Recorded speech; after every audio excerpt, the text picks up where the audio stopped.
त्याच्यामध्ये आता पीसीओडी हा ऍडोलसन्स पासून म्हणजे ज्या वेळेला पायी येतं तिथपासून ते मेनोपॉज पर्यंत हा कधीही होतो.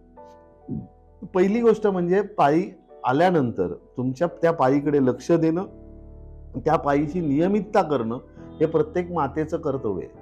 माते पण मुली पण, म्हणजे ते नैसर्गिकरित्या मासिक पाळी व्हायला पाहिजे की जेणेकरून ती पाळी तुमच्या प्रजनन संस्थेला चांगलं ठेवेल. तर त्याच्यामुळे आता आयुर्वेदाने याचा विचार खूप वेटा केलाय. मुळात म्हणजे आयुर्वेदाचा विचार जर तुम्ही बघितला तर व्याधी होऊ नये म्हणून पहिला विचार केलाय. म्हणूनच ज्या वेळेला पाळी आल्यानंतर कुमारीपासून आणि तिच्यामध्ये तिच्या आहारातले कफ वाढवणारे किंवा मेदोजन्य पदार्थ हे कमी करून ठेवले.